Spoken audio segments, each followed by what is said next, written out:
Sidney Lefkowitz had always known he would be a rabbi, while Max Fuchs aspired to be a cantor. Each fulfilled his dream. Yet it was 75 years ago, on a battlefield near Aachen, Germany, that Corps Chaplain Sidney Lefkowitz and Private First Class Max Fuchs led the most memorable service of their lives, a service for Jewish GIs broadcast throughout the United States. I don't believe there is a Jewish person that didn't hear that service. It was from coast to coast. I mean, you couldn't miss it.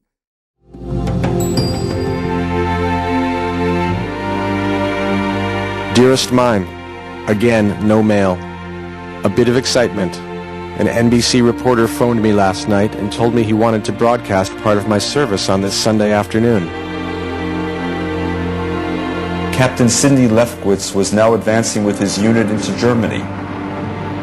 Earlier he had landed on Omaha Beach, was at the Battle of St. Lo, and would soon serve at the Battle of the Bulge.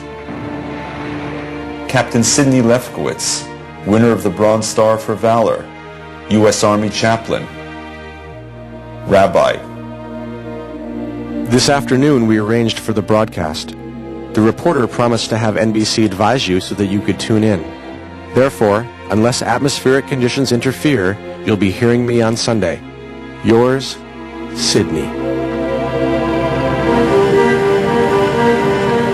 The first Jewish service broadcast on Nazi soil for soldiers of the advancing Allied armies. A Jewish service held near the site of a destroyed synagogue, broadcast to all of America. And perhaps even more significantly, a broadcast that was to be rebeamed directly to the German people. A warning, in the words of Milton Krentz, radio director of the American Jewish Committee, that the Allied armies, composed of every color, faith, and nationality, will never halt until freedom takes the place of tyranny on every inch of Axis soil. And so the stage was set for one of the most moving gestures of the war.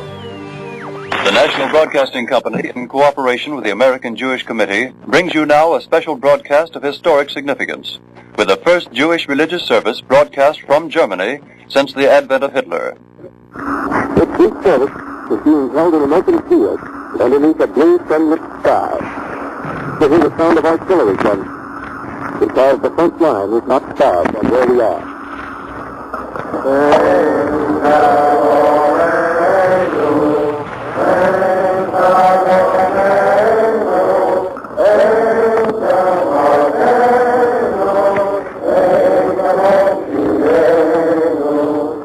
Even as we sadly regard the ruins amidst which we stand, we are solaced with the thought an everlasting memorial consecrates the sacrifice, and upon it is written in letters that glow like burning coals, the spirit of man cannot be conquered.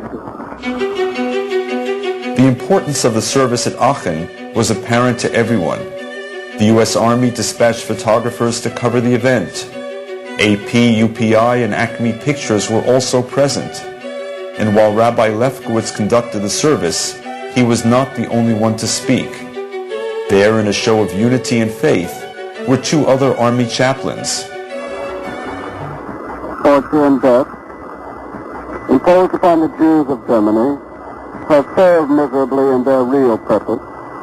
Nazism was never really able to crush the heart of man and then remove his longing for God.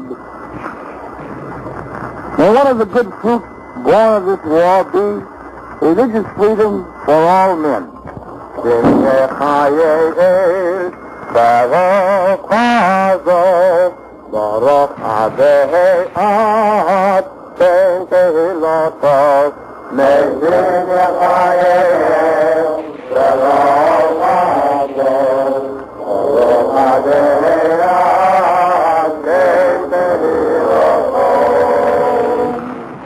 You have just heard a special broadcast of historic significance presented by the National Broadcasting Company in cooperation with the American Jewish Committee.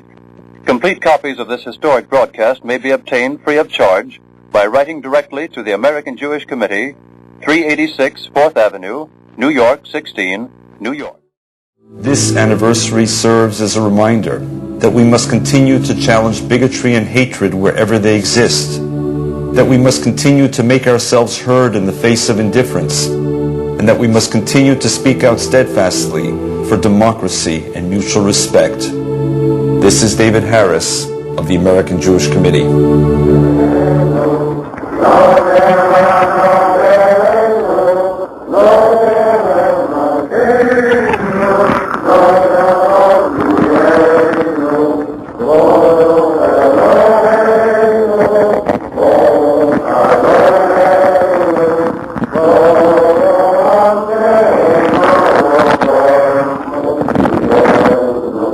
Ah.